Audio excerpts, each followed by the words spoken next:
잘 이렇게 격려해 주시고 찬양팀도 잘 격려해 주시고 제가 다 봤어요. 너무 잘해 주시더라고요. 제가 그런 걸 잘 못해 갖고 우리 목사님이 또 이렇게 잘 이렇게 해 주셔서 얼마나 감사했는지 모릅니다. 제가 캘리포니아에서 공부할 때 이렇게 자주 찾아봤던 서점이 두 군데가 있었습니다. 그 한 군데는 한국어 서적을 위해서는 복음사라는 곳을 이렇게 다녔었고, 영어 서적을 위해서는 In Christ라는 그런 서점을 이용을 했습니다. 근데 복음사 옆에 그 순댓국집이 있었는데, 순댓국집에 들어가서 식사를 하고 복음사 그 서점 구석에서 새로 나온 책들을 이렇게 다 둘러보며 살펴보며 구석에 이렇게 있었던 그 기억이 그때는 정말 참 기쁨이 되고 좀 이렇게 소중한 기억으로 이렇게 남아 있습니다. 우리 한 전도사님이 소개로 In Christ라는 그런 영어 책을 이렇게 다룬 서점에 이렇게 가게 되었습니다.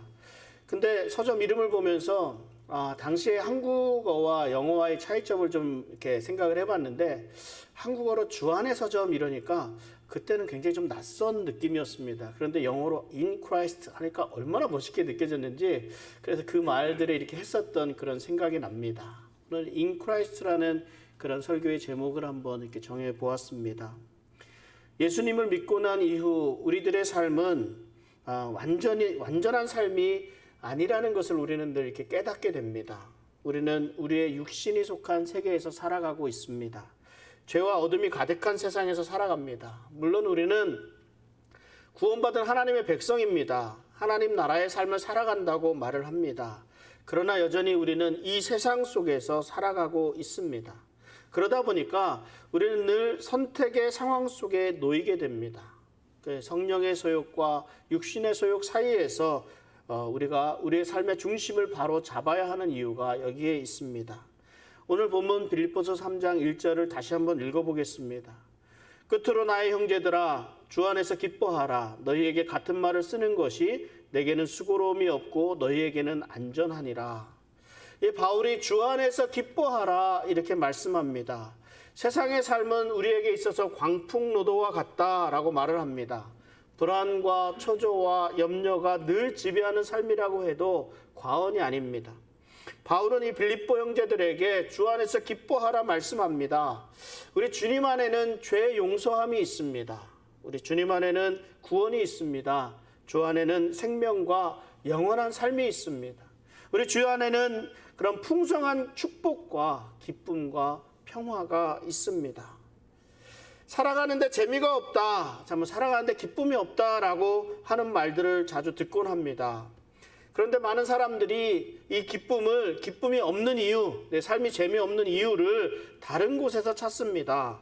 환경에 핑계를 댑니다. 이 아리조나 이 뜨거운 곳에 무슨 좋은 일이 있겠는가? 무슨 기뻐할 일이 있겠는가? 그죠? 일 하면서 이렇게 살아가는데 무슨 기쁨이 있겠는가? 내 수입은 한계가 있는데 인플레이션이 심해져 갖고 점점 물가는 높아지고 올라가는 물가가 내 삶을 참 슬프게 한다. 때로는 화나게 한다. 말을 합니다. 왜 만나는 사람들마다 이렇게 스트레스가 되는지 모르겠다고 말을 하기도 합니다. 내 기분을 탓하기도 하고 내 환경 탓을 하기도 하고 다른 사람 탓을 하기도 합니다. 그런데 바울은 그렇지 않다고 지금 말씀하고 있습니다.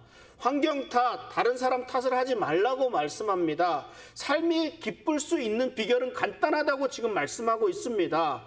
바로 예수 안에 있으면 된다고 지금 말씀하고 있습니다. 그러면 자연히 기쁨이 넘치는 삶이 된다고 말씀하고 있습니다. 세상은 근심 걱정으로 가득 차 있고 모든 환경과 사람들이 스트레스로 다가옵니다. 그런데 예수 안에만 있으면 모든 문제가 해결됩니까? 여러분들은 어떻게 생각하십니까? 예수 안에만 있으면 모든 문제가 해결됩니까? 해결된다고 말씀하셔야죠. 예수 안에만 있으면 모든 문제가 해결됩니다. 우리가 기쁨으로 살아갈 수 있는 줄 믿습니다. 아멘 해야죠. 아멘. 왜 아멘은 안 할까요? 세상은 우리들의 삶 속에서 고난과 스트레스, 어려운 상황들로 우리를 늘 이렇게 힘들게 하고 고통스럽게 하고 아프게 합니다. 그런데 이 어려움 속에서 참된 평안을 누릴 수 있는 것은, 어려움 속에서 기쁨을 누릴 수 있는 것은, 그 비결은 우리 그리스도 안에 있는 것인 줄 믿습니다. 애리조나의 뜨거운 태양을 피할 수 있는 방법이 어디에 있겠습니까? 여러분들 어떻게 합니까? 에어컨 잘 나오는 건물, 에어컨 잘 나오는 시원하게 나오는 차 속으로 피하는 것 있지 않습니까? 우리가 건물 안에 들어간다고 해서 이 태양볕이 사라지는 것은 아닙니다. 그러나 우리는 시원한 건물 안에서 편안해질 수 있습니다. 그래서 어떤 사람들은 착각을 합니다. 내가 지금 세상 속에서 살아가고 있으면서도 세상과 구별된 삶을 살라고 하니까 따로 모여 사는 사람들도 있고요. 교회는 그래서 모이는 것과 흩어지는 것을 참 잘해야 합니다. 모여서 하나님께 예배드리고 성도 간의 교제를 나누고 양육도 받고 훈련도 받습니다. 그러나 예수님은 우리에게 또한 모여만 있지 말고 흩어지라고 말씀하십니다. 가라고 명령하셨습니다. 세상을 향해 나가서 제자를 삼을 것을 말씀하셨습니다. 복음을 전하라고 하셨습니다. 그러므로 우리는 잘 흩어져야 합니다. 세상 구석구석을 향해서 복음을 들고 나아가야 합니다. 우리가 덥다고 집 안에서만 살아갈 수가 없습니다. 밖에 나와서 햇볕도 쏘여야 되고 사람들도 만나야 합니다. 그러면 어떻게 됩니까? 또 스트레스가 다가옵니다. 아픔이 생기게 됩니다. 우리 삶에 이렇게 기쁨을 앗아가는 것들이 있다라는 말입니다. 어쩔 수 없이 부딪혀야 되는 일들이 있습니다. 그래서 우리가 우리의 삶을 잘 조정할 수 있어야 합니다. 우리 삶의 리듬이 필요합니다. 여러분, 운동선수들은요, 각기 자기 나름대로 자기가 최상의 컨디션을 지켜갈 수 있도록 유지하는 방법을 가지고 있습니다. 축구 선수나 농구 선수들은 늘 드리블하고 슈팅하는 일을 매일 반복합니다. 왜 그래요? 자기 리듬을 잃지 않기 위해서입니다. 드리블이나 슈팅이라는 것은 축구 선수나 농구 선수들에게는 가장 기본적인 행동입니다. 이들이 매일 반복하는 일은요, 어떤 특별한 기술을 익히기 위해서, 특별한 것을 위해서 매일 반복하지 않습니다. 이들이 매일 반복하는 것은 가장 기본이 되는 것을 매일 반복합니다. 기본이 흔들리면 좋은 것을 기대할 수가 없습니다. 기본이 아주 중요합니다. 마찬가지로 우리 신앙생활도 그렇습니다. 신앙생활도 기본이 중요합니다. 기본은 언제나 우리 삶의 몸에 익힐 수 있어야 합니다. 일부분처럼 익힐 수 있어야 합니다.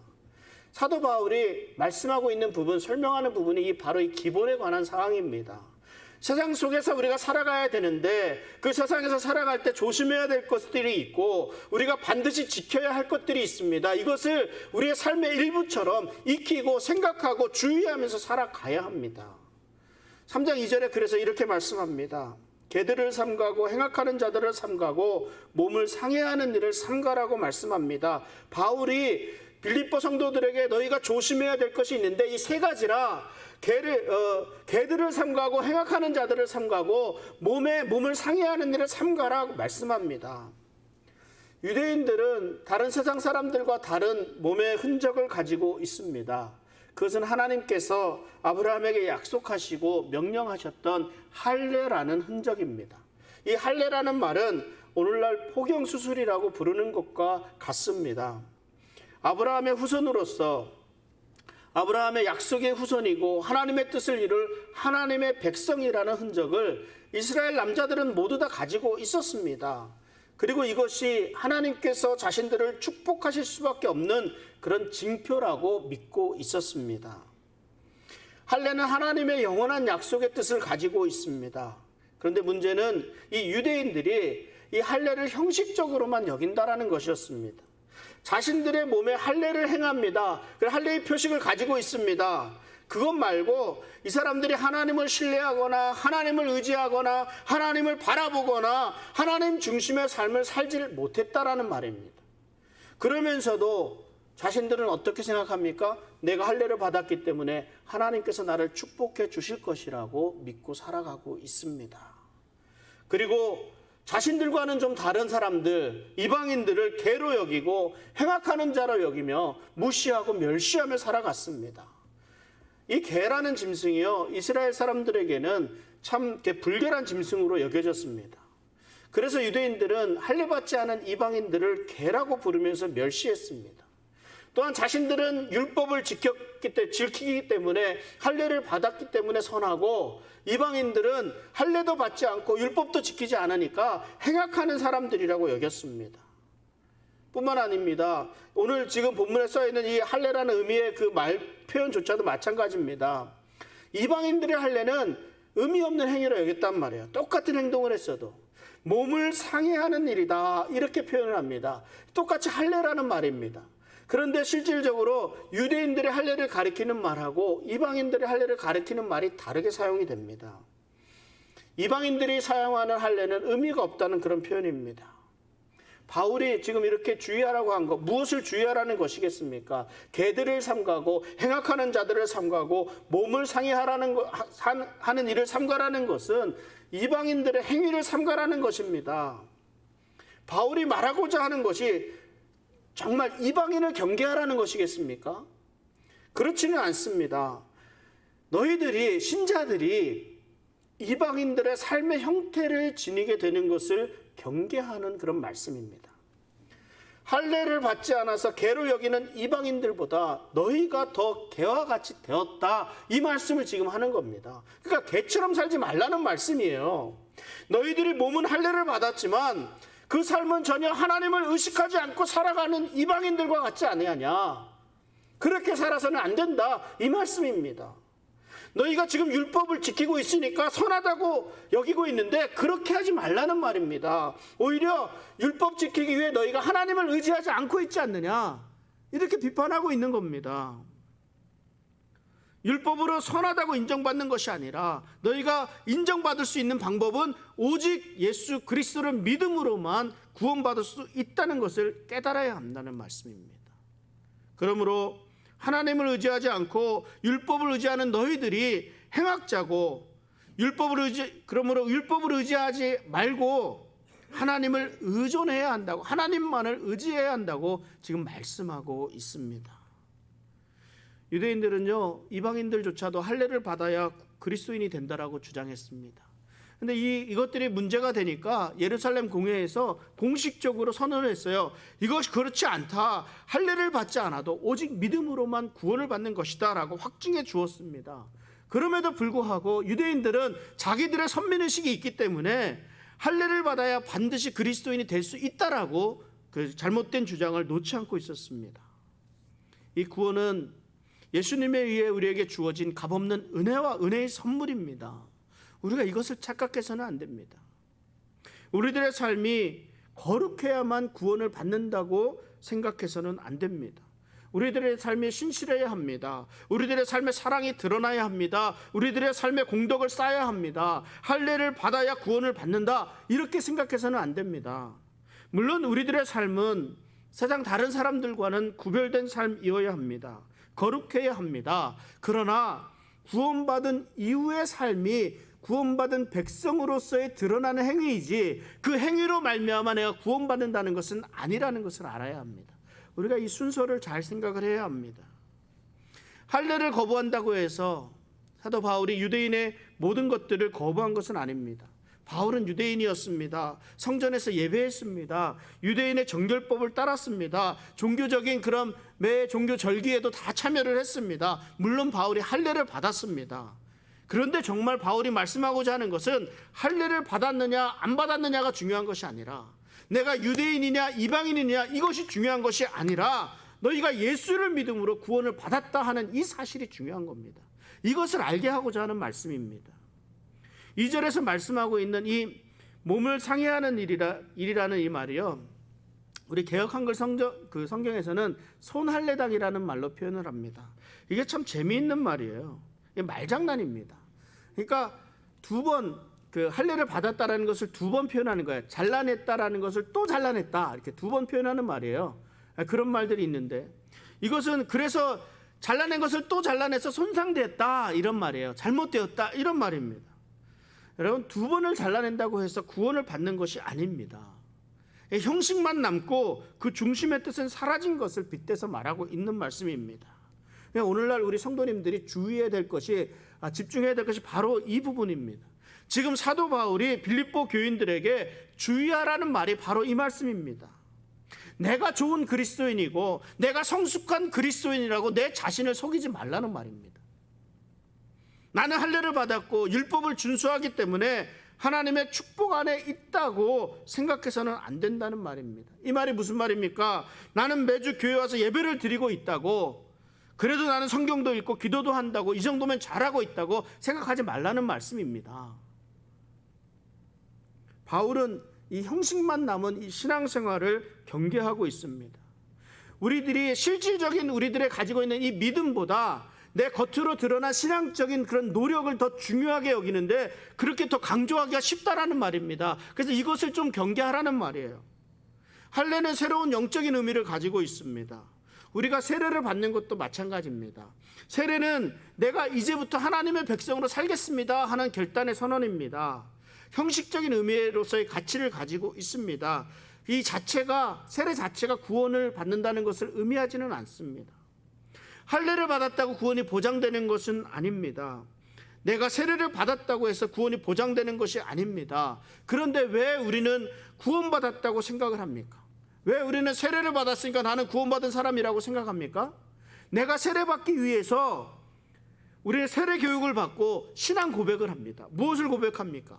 예수님께서 나를 위해서 십자가에서 죽으시고 나를 위해서 다시 살아나셔서 지금 부활하고 계시다. 지금 그 예수님은 하나님 나라에서 하늘 위에서 지금 우리를 바라보시면서 우리를 위해서 중보하고 계신다. 이 사실을 믿는, 내 마음에 받아들이는 겁니다. 그러니까 이걸 고백하는 거예요. 그러니까 이 고백, 이 믿음, 이것으로 인해서 우리가 구원을 받은 것이지 이 세례적인 그런 그 형식으로 구원받은 것은 아니라는 겁니다.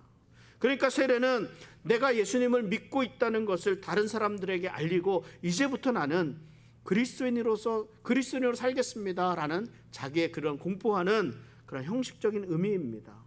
그러니까 할례가 가지는 의미가 그렇습니다. 할례 자체가 중요한 것이 아니라, 할례를 받은 사람은 하나님의 백성이니까 하나님의 언약의 백성으로 하나님의 말씀대로 하나님의 뜻대로 살아간다는 그런 형식적인 의미가 더 크다는 말입니다. 그런데 유대인들이 이것이 마치 구원이 보장이라도 된 것처럼, 축복이 보장이라도 된 것처럼 생각했다는 말입니다. 그러니까 이방인들에게까지 반드시 할례를 받아야 된다라고 주장했던 것입니다. 바울은 이 할례 자체가 중요한 것이 아니라 할례 받은 사람의 삶의 태도, 그 삶이 어떠해야 되는지에 대해서 설명을 하고 있습니다. 하나님을 믿고 하나님을 의지하고 하나님 중심의 삶을 살고 있지 않는 그 삶에 대해서 비판하고 있는 겁니다. 그래서 그리스도 안에서의 삶이란 어떠해야 되는지 그것에 대해서 설명해 주는데, 그 말씀이 바로 3절 말씀입니다. 하나님의 성령으로 봉사하며 그리스도 예수로 자랑하고 육체를 신뢰하지 아니하는 우리가 곧 할례파라. 진정한 할례의 의미를 알고 온전히 하나님의 사람으로서 삶을 살아가는 그 사람들이 할례파다, 할례받은 사람이다. 오늘날 우리가 표현하면 그 사람이 진정한 교인이다, 그 사람이 진정한 그리스도인이다, 이런 말씀입니다. 온전한 그리스도인, 주 안에서 살아가는 삶이 어떠해야 되는지에서 말씀하고 있습니다. 마치 운동선수가 매일같이 자신의 기본적인 동작을 반복하며 훈련하는 것과 마찬가지로 우리들의 삶의 중심을 잡아주기 위해서 우리가 매일같이 지켜야 할 것, 반드시 해야 될 것, 이것이 무엇인지 말씀하고 있는 겁니다. 사도 바울은 먼저 하나님의 성령으로 봉사한다 이렇게 말씀합니다. 이 말씀은 하나님의 성령으로 예배한다는 말씀입니다. 우리 주일 예배를 영어로 무엇이라고 합니까? Sunday service, Lord's Day service 이렇게 표현을 합니다. 서비스라는 말을 사용을 합니다. 그런데 이 서비스라는 말을 이렇게 사전적으로 찾아보면은 저는 이렇게 그동안 무의식 중에 사용했었지만 이 서비스라는 말이 경제 용어라는 것을 이렇게 다시 한번 확인했습니다. 서비스업에 종사한다 이러잖아요. 서비스업에 종사한다. 무슨 말이에요? 내가 개인이 남을 위해 무엇인가 일을 하는 것, 이것을 서비스라고 말을 합니다. 그래서 서비스업에 종사한다 말을 하는데, 군대에 복무하는 것도 서비스라고 말을 합니다. 남을 위해 하는 일이라고 하니까 봉사라고 이렇게 번역을 하기도 합니다. 주일 예배가 월십 서비스입니다. 월십 서비스. 그러니까 하나님을 예배하는 행위가 되니까 아마 서비스라는 말을 부르는 것 같습니다. 예배를 봉사한다고 하니까 우리에게는 그 의미가 좀 더 확실하게 다가오는 것 같습니다. 예배는 내가 와서 남들이 만들어 놓은 것을 이렇게 누리는 게 예배가 아니라, 내가 예배는 봉사한다는 거예요. 내가 남을 위해서 무엇인가 한다는 겁니다. 우리 교회는요, 이 예배가 살아 있어야 합니다. 예배가 살아있다는 말이 무슨 말이겠습니까? 성령으로 봉사하는 예배라는 말입니다. 성령으로 드리는 예배, 그러니까 우리의 삶과 예배가 하나로 묶여지는 그런 축복을 경험해야 한다는 말입니다. 때론 우리는 주일 예배 때만 이 자리에서만 하나님 앞에 서 있고 나머지 삶은 하나님과 함께하지 않습니다. 왜 그럴까요? 성령으로 봉사하지 않기 때문에 그렇습니다.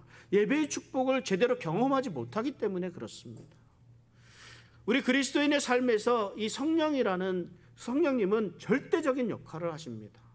로마서 8장 9절에 보면 만일 너희 속에 하나님의 영이 거하시면 너희가 육신에 있지 아니하고 영에 있나니 누구든지 그리스도의 영이 없으면 그리스도의 사람이 아니라 말씀합니다. 성령을 받지 않은 사람은 새로운 공동체의 일원이 될 수가 없습니다.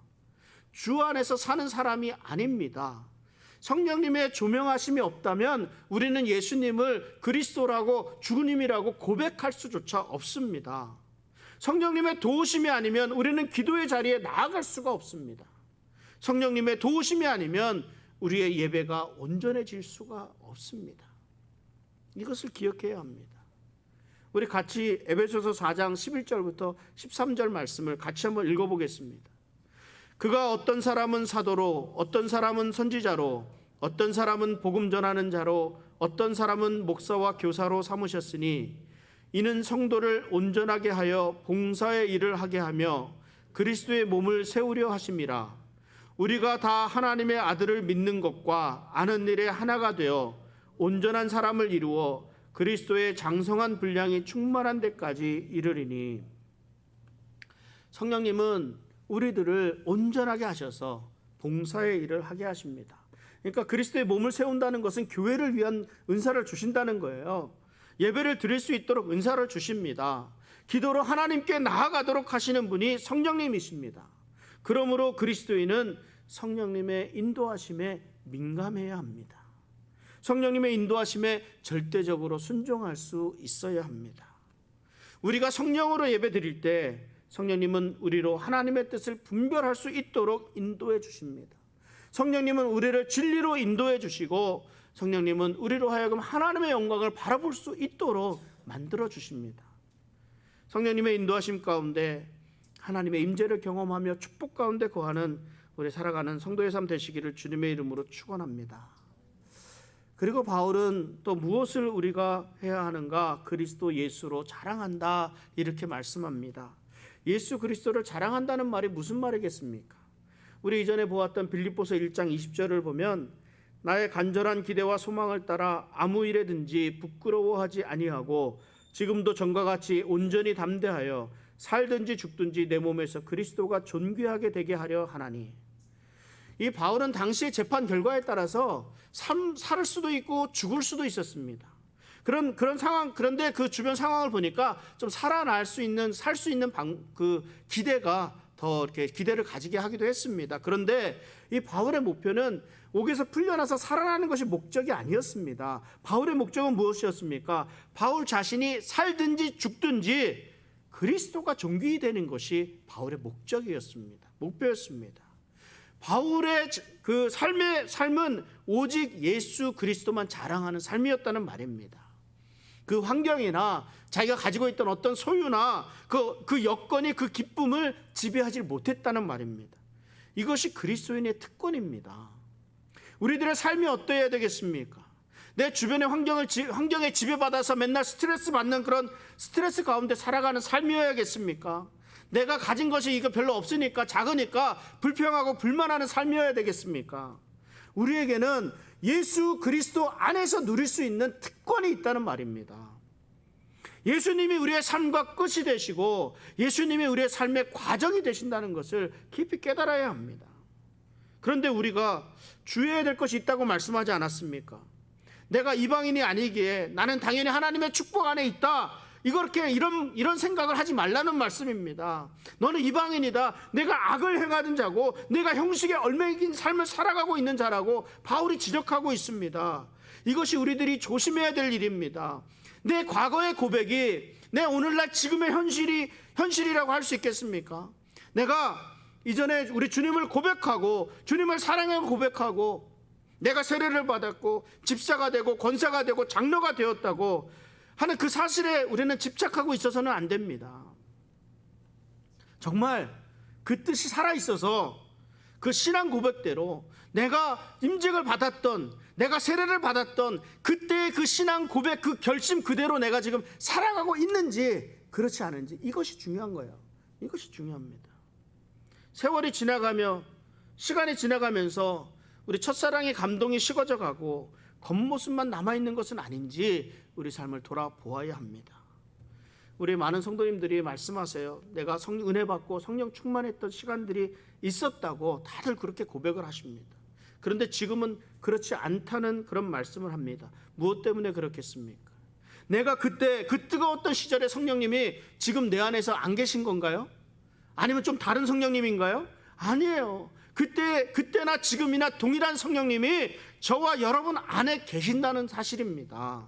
다만 우리가 성령님의 인도하심에 애써서 외면하고 있기 때문에 그렇습니다. 이 사회가 그렇게 만들었습니다. 이것이 사단이 그렇게 만들어 가는 겁니다.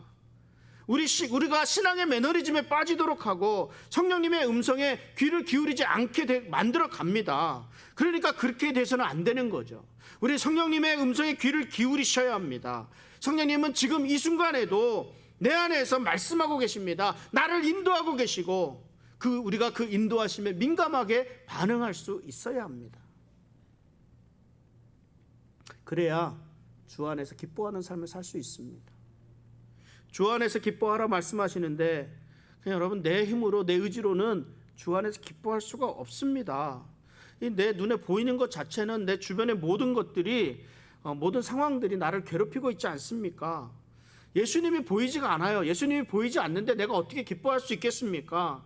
그러나 우리는 성령님의 도우심으로 우리가 예수 그리스도를 볼 수 있게 되는 겁니다.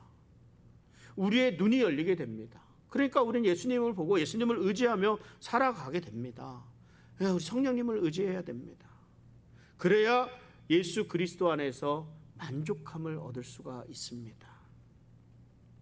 사도 바울은 또한 그래서 신자는 육체를 신뢰하지 합니다. 성령님을 의지하지 않는 삶이 육체를 신뢰하는 삶이 됩니다. 내 경험, 내 지식을 신뢰하는 삶이 됩니다. 여러분, 분명히 여러분들도 고백합니다. 내가 예수님을 믿고 내 예수 안에 살고 있고 나는 내 것이 아니고 나는 주님의 것입니다. 이렇게 고백도 합니다. 그런데요, 그렇게 고백을 하지만 정작 내 삶은 내 중심대로 내 마음대로 살고 있거든요. 성령님을 의지하지 않게 되니까 그 삶이 어떻게 됩니까? 믿음으로 무엇인가가 이루어진다는 그 믿음보다는 내 신앙적인 어떤 노력이 더 강조가 되는 삶을 살게 됩니다. 주님의 일에 대한, 봉사하는 것에 대한 그런 기쁨이 사라집니다. 새벽 기도하는 것도 마찬가지입니다. 새벽 기도하는 게 즐겁지가 않습니다. 왜 그럴까요? 어쩔 수 없이 해야 되는 것이기 때문에 그렇습니다. 내 신앙적인 어쩔 수 없는 노력으로 무엇인가는 해야 되긴 해야 되겠는데, 성경도 읽어야 되겠고 기도도 해야 되겠고, 그런데 이 모든 일들이 즐겁지가 않습니다. 내 힘으로 뭔가를 해보려고 하니까 그런 거예요. 내 힘으로 해보려고 하니까. 기도할 때 우리가 주의해야 될 것이 그런 부분이 있습니다. 내 육신에는 한계가 있습니다. 내가 가진 지식도 한계가 있고 내 판단에도 한계가 있습니다. 그러니까 내가 한 의지로 하려면은 쉽게 무너지고 지치기도 합니다. 그러니까 육체를 신뢰하지 말라는 말입니다. 우리는 성령님을 신뢰해야 됩니다. 성령님께서 우리로 하여금 기도하게 하십니다. 기쁨으로 순종할 수 있도록 성령님을 우리가 의지해야 합니다. 성령님의 인도하심에 잘 따를 수 있어야 합니다. 그래야 우리가 지속적으로 하나님 나라를 소망하며 살아갈 수가 있다는 말입니다. 오늘 말씀을 제가 정리합니다. 운동선수들은 매일 자신이 가지고 있는 기본을 반복하면서 훈련합니다. 자신의 컨디션을 유지하기 위해서 가장 기본이 되는 훈련을 매일 반복합니다. 우리가 자칫 형식만 남은 교만한 그리스도인은 아닌지 우리의 삶을 매일 돌아보아야 합니다. 하나님의 성령으로 봉사하는 삶, 그리스도 예수를 자랑하는 삶, 내 육체를 신뢰하지 않고 오직 믿음으로 살아가고 있는지 우리의 삶을 돌아볼 수 있어야 합니다. 여러분, 우리가 드려지는 이런 예배들을 위해서, 새벽 기도를 위해서 기도해야 합니다. 예배는 우리들 삶의 중심이 됩니다. 예배가 죽으면 모든 것이 죽습니다. 예배가 살아야 우리의 심령이 살아납니다. 하나님 앞에 선다는 것, 이것은 다른 사람들을 위해 행한다는 것, 이것은 내 의지대로 될 수 있는 일이 아닙니다. 성령님의 인도하심이 필요합니다. 이를 위해 기도하고 기대하는 삶이 되시기를 바랍니다. 성령님의 인도하심에 내 몸을 맡겨드리는 삶이 될 수 있기를 바랍니다. 여러분, 이 한순간에 무너지고 마는 것이요, 내 의지고 내 결단입니다. 이것을 알아야 합니다. 그러니까 내 자신을 신뢰하지 말고 예수님을 바라보면서 성령님을 의지하는 삶이 되시기를 바랍니다. 예수님만 자랑하는 삶, 예수님이 높아지는 것이 내 삶의 기쁨이 되는 삶을 살아갈 수 있기를 바랍니다. 우리는 모두 in Christ, 주님 안에서 살아가고 있다는 것, 이것을 분명히 할 수 있어야 합니다.